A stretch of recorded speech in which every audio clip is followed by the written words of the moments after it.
बच्चों, आज हम आपको बताते हैं कोणों के युग्म, पेयर्स ऑफ एंगल्स। अब हम पेयर्स ऑफ एंगल्स के विषय में विस्तार से चर्चा करेंगे। तो देखिए, इसमें सबसे पहला जो नंबर है, जो पहला प्रकार है, वो है पूरक कोण, कॉम्प्लीमेंट्री एंगल्स। अब देखिए, पूरक कोण कौन से होते हैं? यह दो कोणों की मापों का योगफल 90 अंश के बराबर हो, अर्थात एक समकोण हो, तो दोनों कोण पूरक कोण कहलाते हैं। अब देखिए, पूरक कोण यहां आप देखेंगे कि दो कोण हैं, एंगल AOC और एंगल BOC।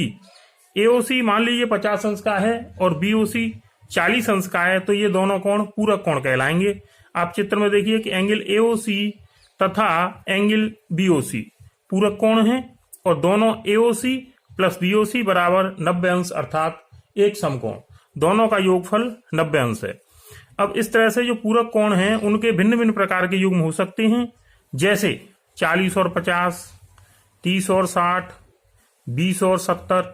कुल मिला के बात यह है कि इन दोनों का जो योगफल है वो एक समकोण होना चाहिए, अर्थात 90 अंश होना चाहिए। और एक और बात आपको बताएं कि ये दोनों कोण अलग अलग भी हो सकते हैं, ये दोनों कोण अलग अलग भी बन सकते हैं, इनका योगफल 90 अंश होना चाहिए। चलिए देखिए, अब दूसरे नंबर पर है समपूरक कोण। दूसरा नंबर समपूरक कोण, सप्लीमेंट्री एंगल्स। यह दो कोणों का योगफल 180 अंश हो तो दोनों कोण समपूरक कोण कहलाते हैं। अब आप संलग्न चित्र में देखेंगे कि दो कोण है हमारे पास, एक कोण है एंगल AOC और दूसरा है एंगल BOC।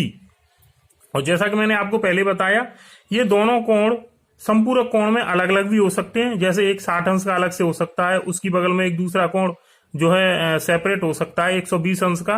दोनों का योगफल 180 अंश अर्थात दो समकोण होना चाहिए, तो ये दोनों कोण हो जाएंगे समपूरक कोण। तो देखो, संलग्न चित्र में एंगल AOC तथा एंगल BOC समपूरक कोण है, क्योंकि इन दोनों का योगफल 180 अंश है। Angle AOC plus angle BOC बराबर 180 अंश। जैसे जो समपूरक कोण हैं उनके भिन्न भिन्न प्रकार के जोड़े हो सकते हैं, जैसे एक 60 का है तो दूसरा 120 अंश का हो, एक 40 का है तो दूसरा 140 अंश का हो, एक अगर 100 अंश का है तो दूसरा 80 अंश का हो। और यहाँ ये जो दोनों कोण हैं ये अलग अलग भी हो सकते हैं। कुल मिलाकर इनका योगफल दो समकोण अर्थात 180 अंश होना चाहिए। तो देखिए, समपूरक कोण के बाद में जो दूसरा प्रकार है, तीसरा प्रकार है कोणों का अर्धक, बाइसेक्टर ऑफ एन एंगल। अब देखिए, कोणों का अर्धक क्या है कि यदि कोई कोण है हमारे पास AOB और एक रेखा है OC जो कि इस कोण AOB को समद्विभाजित करती है, अर्थात दो बराबर बराबर भागों में विभाजित करती है, अर्थात दो बराबर बराबर भागों में विभाजित करती है, तो ये जो OC रेखा है इसे हम कहेंगे कोण AOB की अर्धक रेखा, बाइसेक्टर। अब देखिए, परिभाषा बोले तो किस प्रकार बोल सकते हैं कोणों के अर्धक की, कि किसी कोण को दो समान भागों में विभाजित करने वाली रेखा कोण की अर्धक रेखा कहलाती है।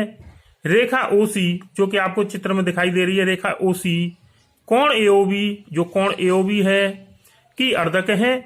अब देखिए, जब ये कोण AOB की अर्धक है OC, तो ये इस पूरे कोण को दो समान भागों में विभाजित करेगी, अर्थात कोण AOC बराबर कोण BOC, कोण AOC जो AOC है बराबर कोण BOC, यानी ये दोनों कोण बराबर बराबर होंगे। और अगर हम इन दोनों कोणों को बराबर करना चाहें तो ये पूरे कोण के आधे के बराबर होंगे, अर्थात एंगल AOC बराबर एंगल BOC बराबर 1/2 कोण AOB। तो ये कोणों के अर्धक की बात हो गई। अब देखिए, चौथा प्रकार आता है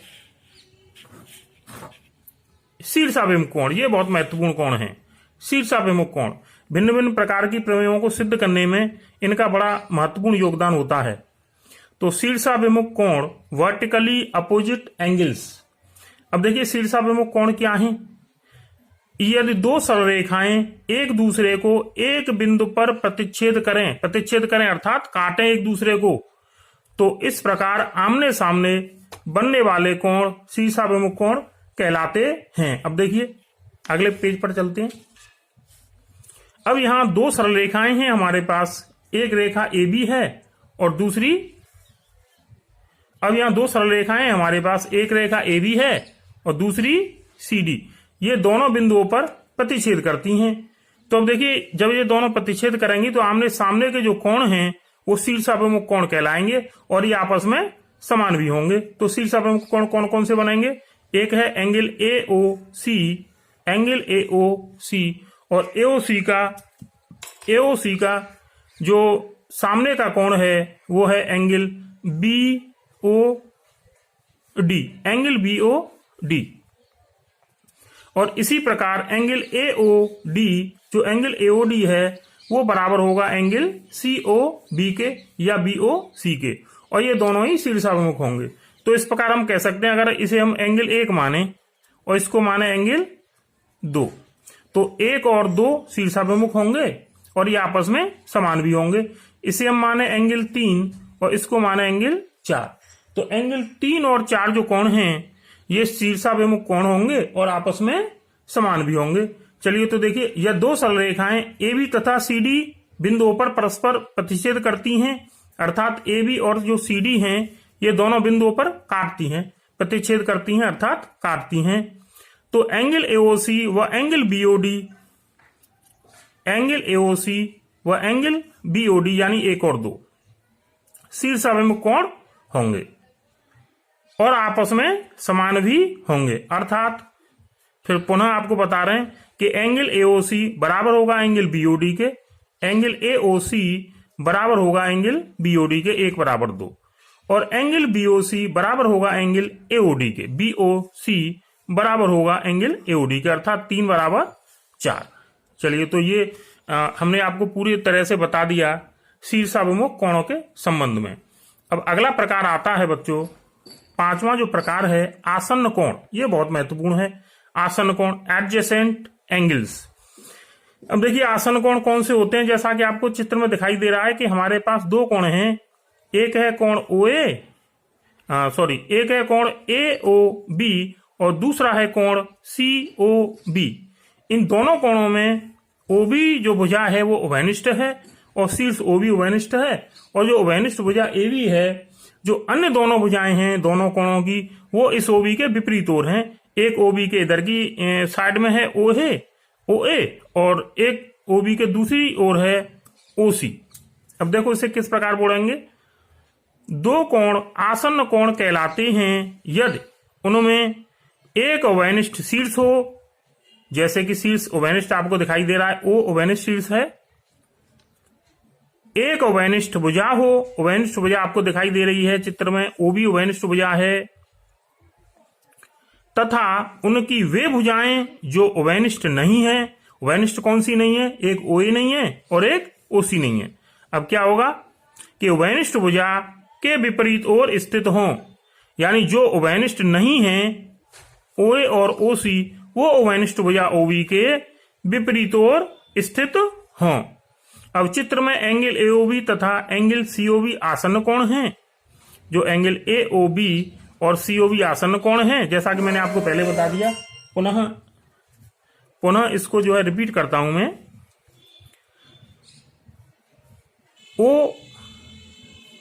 एंगल AOB तथा COB आसन्न कोण हैं जिनमें OB उभयनिष्ठ भुजा है, O शीर्ष उभयनिष्ठ है, तथा OA तथा OC भुजाएं उभयनिष्ठ भुजा OB के विपरीत ओर हैं। एंगल AOC, अब ये जो पूरा एंगल है AOC ये बराबर होगा, पूरा एंगल जो AOC है ये बराबर होगा angle AOB plus angle COB के। चलिए तो ये आसन्न कोण के विषय में आपको विस्तार से बताया। अब अगला प्रकार है जो 6वां नंबर है, कोणों का रैखिक युग्म। इसको हम कहते हैं लीनियर पेयर ऑफ एंगल्स। अब देखिए कोणों का जो रैखिक युग्म है, इसमें यह दो आसन्न कोणों की उभयनिष्ठ भुजा के अतिरिक्त अन्य दोनों भुजाएं सरल रेखा बनाती हों तो ये कोणों का रैखिक युग्म कहलाता है। जैसा कि आपको चित्र में दिखाया गया है, OB दोनों कोणों की उभयनिष्ठ भुजा है और इसके अतिरिक्त जो विपरीत भुजाएं हैं OA और OC, ये दोनों एक सरल रेखा बनाती हैं। तो इस प्रकार इन दोनों कोणों का जो योगफल है वो 180 अंश अर्थात 2 समकोण होगा। तो ये कोणों का रैखिक युग्म होगा। पुनः आपको एक बार फिर से इसको जो है रिपीट करते हैं। यह 2 आसन्न कोणों की उभयनिष्ठ भुजा के अतिरिक्त अन्य दोनों भुजाएं, तो 2 आसन्न कोण हैं AOB और COB। तो इसमें जो उभयनिष्ठ भुजा है OB, इसके अतिरिक्त अन्य दोनों भुजाएं OA और OC, ये दोनों अगर एक सरल रेखा बनाती हों तो ये कोणों का रैखिक युग्म कहलाता है। अर्थात जो कोणों का रैखिक युग्म है वो आसन्न कोण का ही एक प्रकार है, एक स्थिति है, और वो ऐसी स्थिति है जिसमें कि उभयनिष्ठ भुजा के अतिरिक्त जो अन्य विपरीत भुजाएं हैं वो दोनों सरल रेखा में हों। जो विपरीत ओर वाली भुजाएं उभयनिष्ठ भुजा के वो दोनों एक सरल रेखा में हों। और आकृति में कोण AOB तथा कोण COB कोणों का रैखिक युग्म बनाते हैं, क्योंकि उभयनिष्ठ भुजा OB के अतिरिक्त अन्य दोनों भुजाएं OA तथा OC सरल रेखा में हैं। OA तथा OC दोनों सरल रेखा में हैं। और ये दोनों जो कोण हैं इनका योगफल 180 अंश या 2 समकोण होगा। जैसे angle AOB plus angle BOC और AOB प्लस एंगल BOC बराबर 180 अंश अर्थात 2 समकोण। अब देखिए यहाँ एक नोट करने योग्य बात है कि कोणों का जो रैखिक युग्म है इसमें भी दोनों कोणों का योगफल 2 समकोण अर्थात 180 अंश होता है। और एक दूसरा जो हमने आपको प्रकार बताया था समपूरक कोण, सप्लीमेंट्री एंगल्स, तो इनमें भी दोनों कोणों का योगफल 180 अंश होता है। अब देखिए दोनों में अंतर क्या है कि जो संपूरक कोण हैं ये अलग अलग भी बन सकते हैं, लेकिन जो कोणों का रैखिक युग्म है इसमें दोनों कोण आसन्न कोण होंगे अर्थात अलग अलग नहीं बन सकते हैं। इनका जो एक बिंदु है, जो शीर्ष बिंदु है, वो उभयनिष्ठ होगा और एक भुजा भी उभयनिष्ठ होगी। ये अलग अलग नहीं बन सकते हैं, ये दोनों में अंतर है। तो इसको नोट में हमने लिख दिया है कि कोणों के रैखिक युग्म में दोनों कोण अलग अलग नहीं हो सकते हैं, जबकि संपूरक कोण में दोनों कोण अलग अलग भी हो सकते हैं। चलिए आज के लिए इतना ही, और फिर बाद में आपको किसी दूसरे विषय पर फिर से जो है एक नया वीडियो बनाएंगे और उसमें विस्तार से चर्चा करेंगे। और आपसे यही निवेदन है कि हमारे चैनल को, हमारी वीडियोज को लाइक करें, हमारे चैनल को सब्सक्राइब करें और हमारी जो वीडियोज हैं उनको शेयर करें, और हमारा जो चैनल का लिंक है उनको दूसरे लोगों तक शेयर करते रहें। चलिए बहुत बहुत धन्यवाद।